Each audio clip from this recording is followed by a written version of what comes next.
you know, it hurt not making the team. But when you fail so immensely, or just in general, you realise that you need to train harder. You need to do better. And so that's when I started. That's what kicked off all my research and my passion for becoming better at rowing.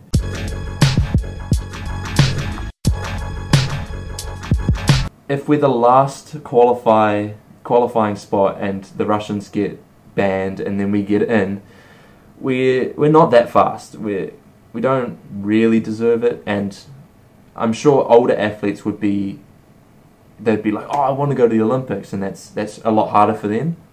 And for me, I was like, I want to be the best. When I go to the Olympics, I want to be contending for a medal. I don't want to just be there.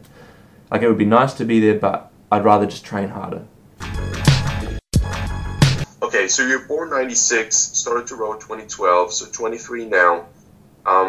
You haven't rowed that long, and you already have quite some success under your belt. I started rowing because I got injured, because I used to do cross country and athletics. Because my legs are different lengths, I've got one leg longer by about that much, and because I run around a track all the time, one direction, I hurt my ankle somehow so that it swole up and it was impossible to run on, and it's still hard to run more than 400 meters times about 6, or, you know, over a certain speed I can't sprint for too far because my ankle just swells up. And yeah, but the good thing with rowing is there's no impact on any part of your body, which is I think is one of the coolest things about rowing.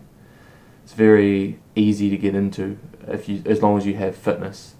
So I had the fitness from cross country and running, and I decided it was either rowing, swimming, or cycling. And cycling was for me too expensive, and I felt kind of dangerous, especially where we cycle here. Swimming, I could hardly float. I can still hardly float.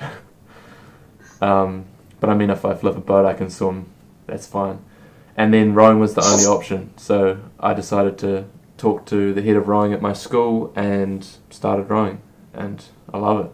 I talked to Olli Zeidler, the German single sculler. Yeah. And he comes from Benedek, and he said that actually swimming and the fitness he got there helped him a lot. Yes. Do you have the same impression with athletics and track and field? Because I did the longer distance, 800, 1500, and then cross country was maybe 6 kilometers.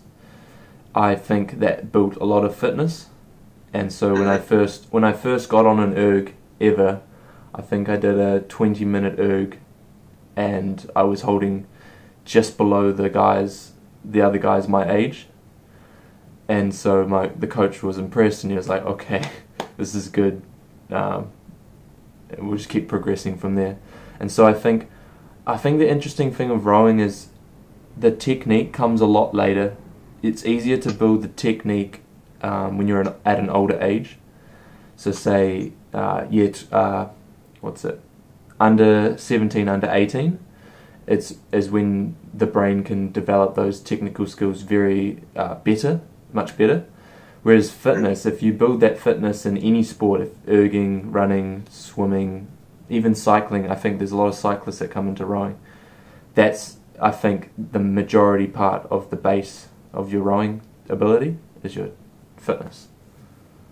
Mm-hmm.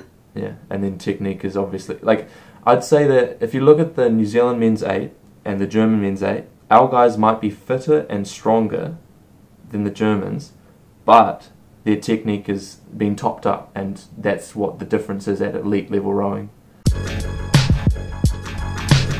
And you raced against the Germans? Yes, my favourite race was World Cup 2 in Poznan in 2017. It was my first international race in the 8, and you stroked your 8 till 5:23. Yes, very fast time. It surprised everyone. But yeah, my favourite race, and I'm good friends with a lot of those Germans. I went over in 2018 and stayed with the Germans and travelled with them to World Cup 3 in Lucerne and watched them, and yeah, Max and I have good talks every now and then on the phone, and yeah, I think they're great guys. But the difference that they have is technique and just working together. They're all in alignment. Yeah.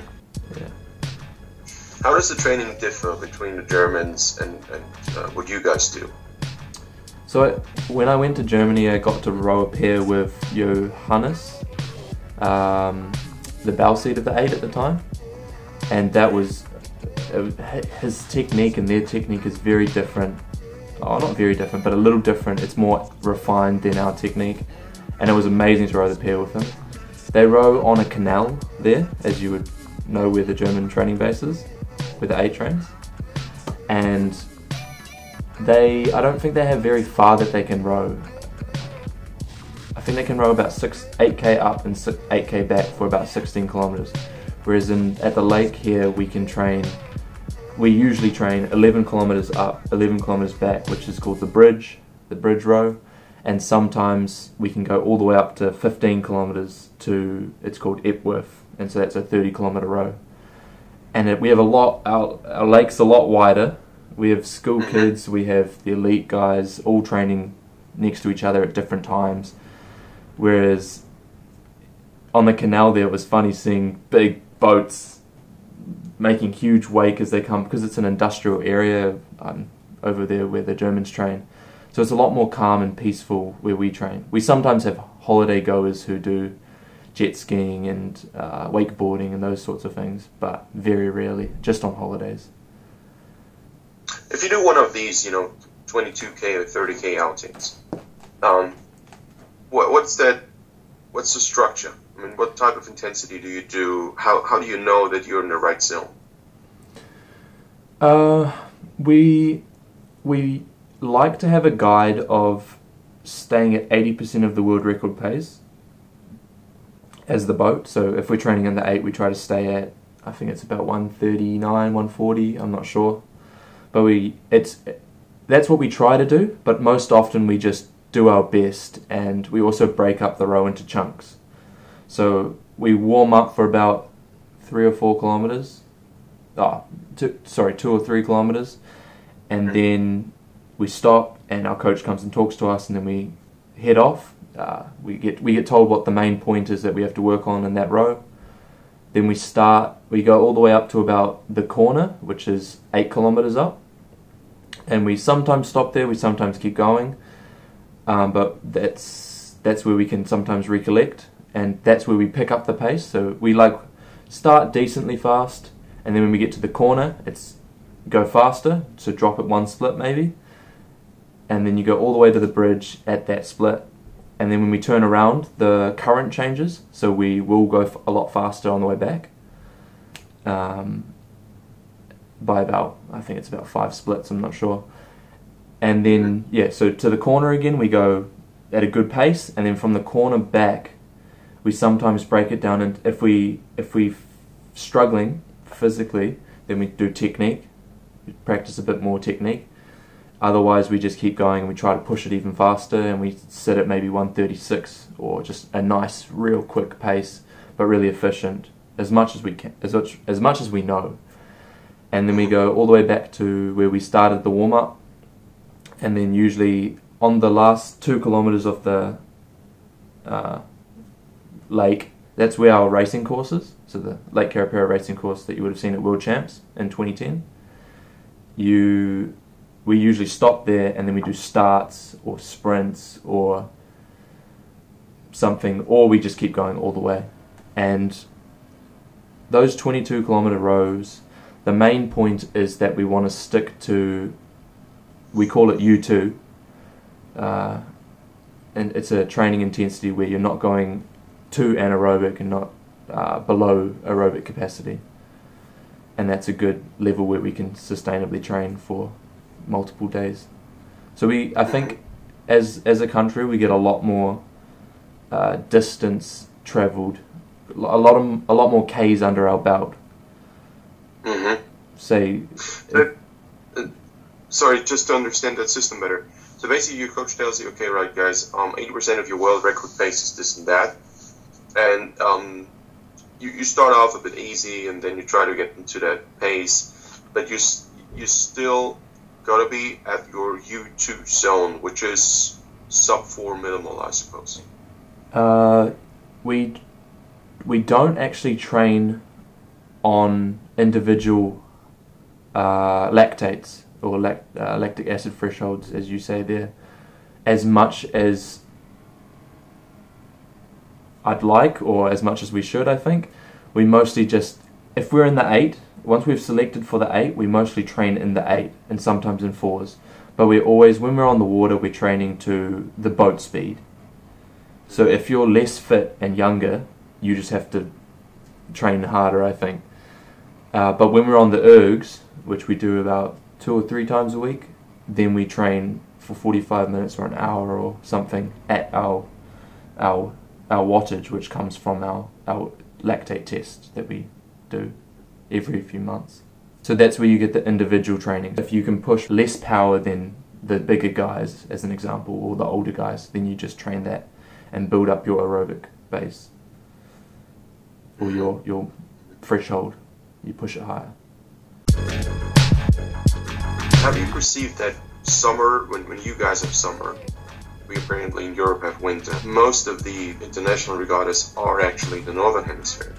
So you guys do a lot of, which I think very cool, racing in your summer, yeah, and then you come back to the European summer and you have another summer. So where's your break? How do you recover?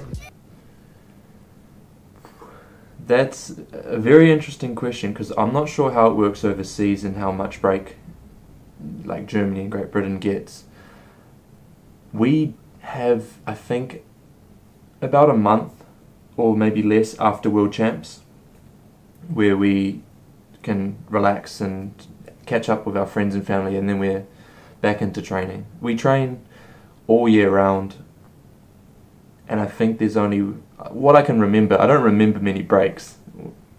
We sometimes get a long weekend like Easter off, but there's usually just 1 month off at a year, and that's just after World Champs usually.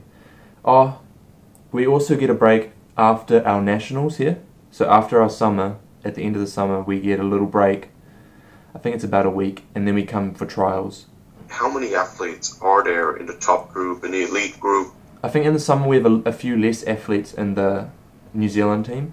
During the winter we select the 8. I think we've got an 8 this year, a 4 usually, a pair. We fill most boat classes except for a women's quad, we had a women's 4 last year, just the women's quad really. So we have a lot of athletes, and we have reserves as well, so I'm not sure how many that works out. I think it's about 40 maybe. Mm-hmm. So there's quite a lot of athletes, and that means there's good competition when we train. We can split into 3 4s, and the 8 splits into 2 4s and 1 4, and then we can train. And there's sometimes we have a lot of pairs out. During the summer, we train in small boats. So the summer is our train to be better individually, in a sense, because we're competing for our spot.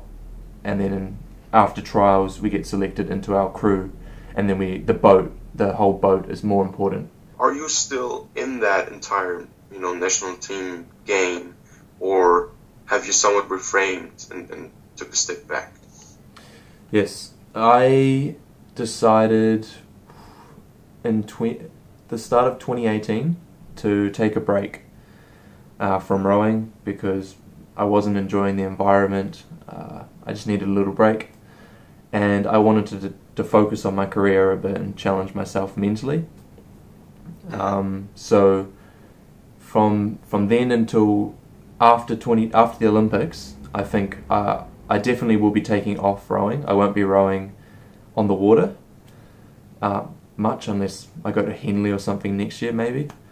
But competitively, I'm just doing indoor champs this year and next year, and CrossFit at the rest of the time, just for fun. And then after the Olympics in 2020, I will reconsider, and most likely I like rowing and I'm missing it a bit and I want to go back, but I think only after the Olympic cycle's finished. Because I want to get a medal at the Olympics. It'd just be good for me, I think. Yeah. I talked to Ian Randall, and he told me about the hardship you guys had because you qualified for Rio, and then his entire we were just yeah, but wasn't it like you got actually a space for Rio, but then the Russians came back? Yeah, so, that's right. Yeah. Now you guys are, the doping story is over. You can go. What was it like? What was the story? So in 2016, we were 2 seconds off qualifying for the Olympics at the last chance regatta, the one in April, I think. And so then the Russian scandal came up. And so me and Axel went on to Switzerland to train with Hamish and Eric as pair partners, just to get them ready for the Olympics. And the whole time we were like, are we going to go to the Olympics or aren't we going to go to the Olympics? We're training hard because we think our other the rest of our four was in New Zealand because they didn't get to stay on for the tour. And so we're training, but it got all to the point where I started ignoring the news because the news would come out every few days. Axel was sitting there looking at the news and he was like, oh, it's going to happen, oh, it's not going to happen, oh, why do the Russians have to dope, it's not fair. And I decided, I don't think we deserve it. If we're the last qualifying spot and the Russians get banned and then we get in, we're not that fast. We don't really deserve it, and I'm sure older athletes they'd be like, oh, I want to go to the Olympics, and that's a lot harder for them. And for me, I was like, I want to be the best. When I go to the Olympics, I want to be contending for a medal. I don't want to just be there. Like, it would be nice to be there, but I'd rather just train harder. And so we went to Rio. We flew over to Rio, me and Axel and I, and the day I got there, the news broke that the Russian four will be racing because a lot of the 8 got banned, so they just took some of those guys and put them in the 4 with the rest of the 4. So they had a 4, and so that means we weren't going to race. But it was nice. I got about 2 or 3 days in Rio just to have a look at the place and the course and there's little monkeys running around where our accommodation was. It's a really nice place. But I think that also made me want it more, because I find that when I fail or when I don't get something and I was kind of striving for that, it only makes me work harder to get it next time. And so, and that's why I really want to do it. Yeah, I agree. This is what I tell a lot of my athletes. If you barely qualify, if you have to peak for qualification, something's wrong. Yeah. You should always be at the top, and if you're not, just keep training harder and get to that point.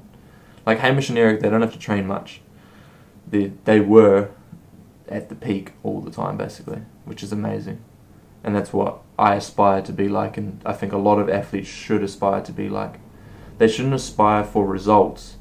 They should aspire for fitness and high standards and expectations, so that every day they're doing their best, and so that they can reach that point.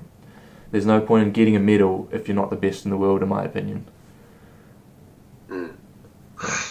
What do you perceive as giving your best every day? Do you think like going all out? Is it just fulfill what's on the plan, stick to the levels? What is a good training? So I don't think a lot of people would agree with me, but I think training needs to be sustainable. You don't want to destroy your central nervous system or wreck your ability to recover. It's a long-term thing. You need to be able to train the whole season. If you're getting injured, you're training too hard, or your nutrition and sleep and those things aren't right. And so my philosophy or idea about training is you need to train at an 80%, 90% level every training. And so that means you might not beat everyone every training, which is fine, but in the long term, you're progressing, they're going like this, and it's not as good as just going up. And so sometimes I got called out for being, oh, you're not pushing hard in this training, why aren't you pushing? And I said, I'm being sustainable. I try not to blame others. So I could have easily said, look, you were injured last week. I'm still progressing. Don't, attack me about it. But it's hard in an environment where they expect you to give 100%. But if you give 100%, you're not, you can't actually give 100% all the time. It's impossible to give 100%. Because to give 100%, you put your body in a state where it's going to take 48 hours to recover, type thing. And so that means if you're training that afternoon, you're screwed. You're not getting benefit from that afternoon training. You want to get benefit from every training. Otherwise, there's no point in training you twice a day or 3 times a day. And so I say, train at 80%, train at 90% level. And then if there's like a race, like on every Saturday we have a crew, a whole squad. Everyone does a 8 kilometer, 4 kilometer pieces. And so then you give 100% because that's timed. That's a good way to see where you're at in terms of your boat speed and your crew together. And so then you can see, cool, here's my 100%, this is how fast we are, this is how we're progressing. But if you did that every session, I don't think that's effective. Makes sense. Drikus, I think you're very much into that training and that mentality thing, and you're very reflective. If you are in a race, and a lot of young athletes might be watching this, if you're in a race and there's a certain point of time where lactate just starts to accumulate heavily, and there's a certain type of, let's call it uncomfort, but we all know it's basically fear. How do you perceive this, and how do you deal with it? There's a few things that play into that. We've got, how have you prepared? If you prepare well with your training, your sleep, your nutrition, your recovery, all those things, you should be confident going into the race. And you should know you can only do as good as your knowledge and skills and experience up to that point. You can't do better. You can only do this good, what you've trained to do. And so, cool, we've got that ticked off. So when you get into a race, you have to, I also think a race needs to be sustainable. You get a lot of people that start fast and then slow down in the middle of the race. But I think a nice average speed the whole way is one of the best ways to race. A lot of New Zealand crews, they don't come out fast, they just, come out nice and just sit on a high top speed. And you need to be sustainable to be able to do that. So if you're coming into a race and you're 1 kilometer in and you feel the lactic acid in your leg, you're either not fit enough, which means you just need to train harder, but then also if you're not fit enough, just go a bit slower and make sure that you go at a good speed the whole way, because you'll get faster race if you race at that average speed rather than going like this and then down for the last 800 meters. If you're slow the way, I think I watched this in your video maybe, about power, energy, cost and speed. If you race at say 10 kilometers per hour, this is just random numbers, if you race at 10 kilometers per hour, it's going to take a certain amount of energy. But to go 20 kilometers per hour and 5 kilometers per hour for half the race each, is this right? Yes.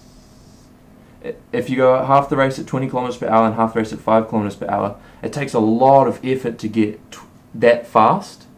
Like if you sit on an erg, to get the split down, it takes a lot, increasing energy. It gets harder and harder the faster you're going.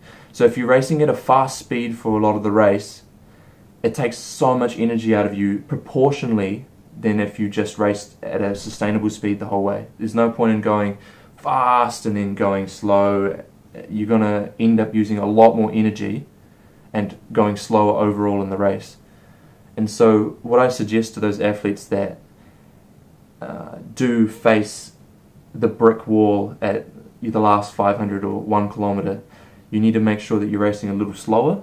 You also need to train better, or make sure your training's right, but race a little slower the whole way, just a good sustainable speed, so that you get to the end and you can sprint the last 250 meters a little bit. You should not want to sprint because you're already, pretty tired, but when you sprint, it's a little faster or the same speed, and that's a good race. In my opinion, if you are able to finish a race and you had the energy to sprint and you used it and you finished the race and you're like, I couldn't give any more, that's a good race. If you get to the last 500 meters and you die and you blow up, that's a bad race. I think blowing up is the worst thing you can do, especially if you make a habit of it. For example, on the erg, if you do a 45-minute erg and you get off 20 minutes in because it was too hard or you're tired, you're making a habit of it. That means next time it becomes easier to get off the erg and get off the erg. Every single time it gets easier, and that's not good. You need to be mentally strong, and so I think the best way to build mental strength is sustainable training. Every training you want to be training, it needs to be decently comfortable. Obviously the whole thing is discomfort. When I'm in a 45-minute erg and I'm holding 141 or something fast, it's uncomfortable the whole way, but it's sustainable. I'm not hurting myself, I'm not damaging myself, but I know that it's just uncomfortable, and I will get benefit from it. And so what I recommend is make sure you're training right, eating right, sleeping right, getting all the foundational things right, or your training. Then when it comes to the race or a training, make it sustainable. So if you look at Robbie Manson, when he got his world record, it's the same speed the whole way. He was out of the blocks in 4th or 5th or last or something, and he just raced the whole way, the same speed. His sprint was, I think, a little bit faster, but that's how you get world records. You race a nice sustainable speed the whole way. He was uncomfortable the whole way because it hurts to go at your like max, or not max speed, but your sustainable max. But when he finished, he knew he did his best, although it hurt. But it's a different kind of hurt. If you give up, say it's the last 600 meters, and as you said, you hit the brick wall. If you give up, that's different from discomfort. You're training mental weakness if you give up. And so the easiest way to beat that is to bring the speed down the whole race and just make sure you're finishing races. The first thing you should do when you're training and racing is finish races. Then you can start going faster. There's no point in going fast, trying to go fast, and then and not finishing races, because that's really bad in the long term. It's better to finish a race in 10 minutes, then next time 9 minutes, then 8 minutes, then 7, and then towards the world record, training faster. I said a lot, but I hope you understand what I mean. No, absolutely makes sense. Yeah, very clear. Do you guys do weight training? Yes. I think weight training is quite good to an extent.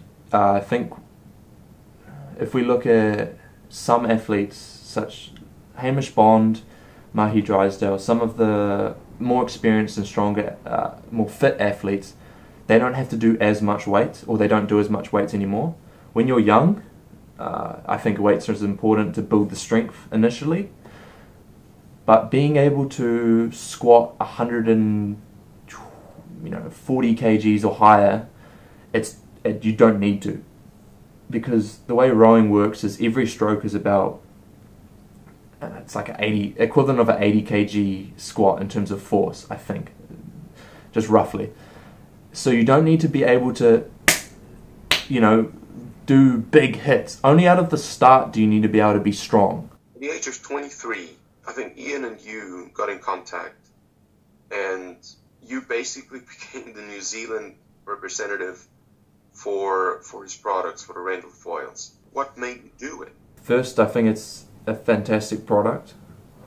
The technology is what I've been looking for while I've been rowing. I mean, I'm obviously elite, so I know how to bury the blade to a decent level, but coming with force gate data, or the gate data that you sometimes can collect with those little machines, you can figure out how deep your blade's going, how much you're connecting with the water, and how early and how late you're taking the blade out of the water.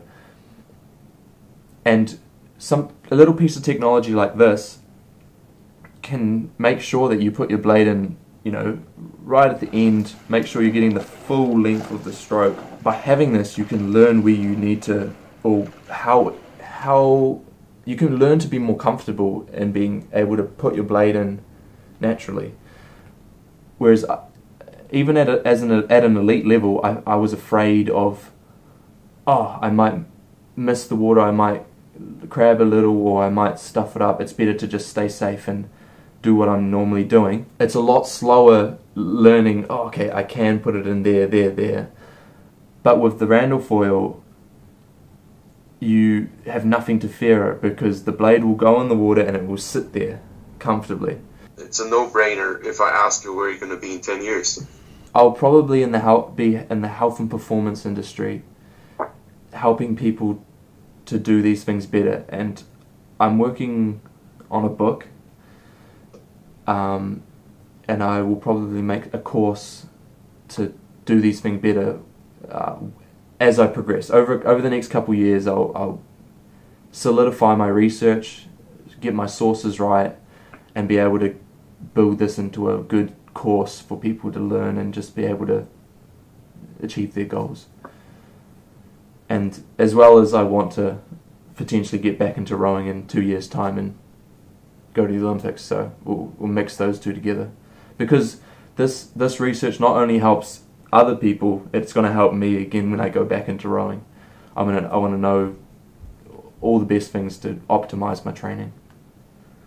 Because I think a lot of rowers spend 12 years or 16 years at elite level, or at school level, or any level, without any results that they want to achieve. And I think I don't like seeing that, because I believe in effectiveness. I believe in, you've got this much life to live, and if you want to get an Olympic gold medal or achieve something at club level, do it in 4 years. Don't take 12 years. And to do it in a shorter amount of time, you just need to be doing things more effectively, and that way you'll progress faster. And by doing this, I feel like I'm freeing up people's life to do other things and achieve more in their life, which is great. Everyone, even athletes, anyone needs to take responsibility for their progress. When you take responsibility for yourself, you won't blame others for your failings. And so, say you're in a team and you lose a race, or your coach makes you do something and then you blame them. It's not good to blame other people, because then you think you're already good enough. No one is ever good enough. You're good enough to the point where what you've done sets you at the level you're at, which is fine, but never stagnate. Always improve, always improve. And the moment you start to blame other people, you're not able to blame yourself and say, I could have trained better, I could be sleeping better, I went to that party and I drank, too much, and that meant that I'm less fit than I could have been. So there are things that you always can work on yourself to make yourself better. And that's not to say that you are not enough. You're always, I believe that everyone is always enough for where they are. But when they make the decision to go, I could be better, I want to be better, that doesn't mean I'm not enough now, but I could be better. And then you go out and learn by reading books, watching YouTube videos, watching you. I like to watch World Rowing, the racing there, and I watch races over and over. I watch the Australian 4, the German 8, and I just say, that's good technique, that's what I want to be doing. And then I go into the water for the training and I try to do that, I try to mimic it. So never stagnate is something that I always say to people. Never stagnate. always grow. I think this is going to be inspiring for a lot of people. I hope so. Because you are an inspiring person. Thanks. And that's what Ian told me in advance, and he's absolutely right. I must agree. Thanks. There's a lot of things that you said that absolutely make sense and make me think as well. And I think it will make a lot of other people think too. You should always be confident, but never arrogant. There's a big difference. And so this comes from that extreme ownership PDF that people can download on my Instagram. But when I'd finished school rowing, I had done 2 years of rowing, and I'd won the top under 18 title both years in the 8. And a lot of people were telling me, "Oh, that's really cool. You're amazing."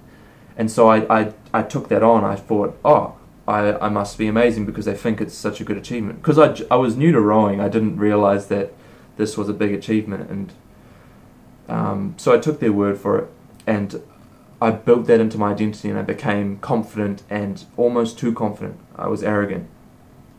And so I went to the junior, so under 18 trials for New Zealand team, and I was too confident and arrogant. I walked in there. I almost felt like I deserved to be in the team because, I'd won these two races, and I thought I was a very good rower.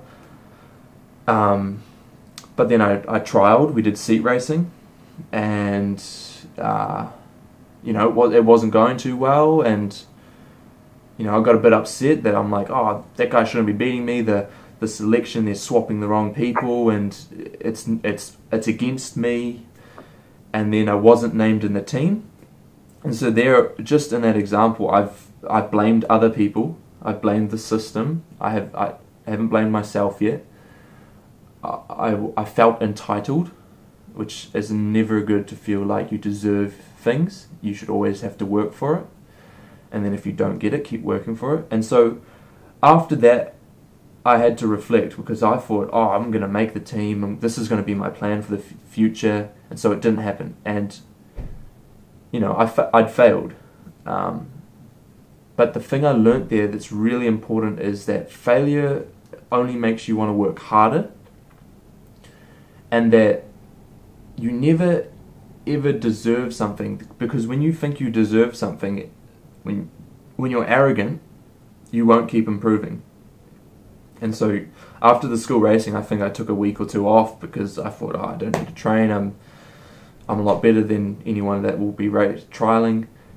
And so it's very important to never think that, because the moment you think that you're enough, is if I took a week off, they're going to keep training. They're going to overtake me. The moment you think you can't do better in something, then people will become better at you, overtake you in that area.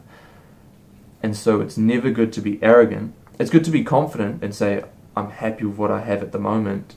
I'm confident that I will do well, but I know I can do better. It hurt not making the team, but when you fail so immensely, or just in general, you realize that you need to train harder. You need to do better. And so that's when I started. That's what kicked off all my research and my passion for becoming better at rowing. And so I did heaps of research, and then from there, I was doing good at school, but then from there I improved immensely, because I just decided that all of the things that are going wrong in my rowing is my fault. I'm not going to blame anyone else.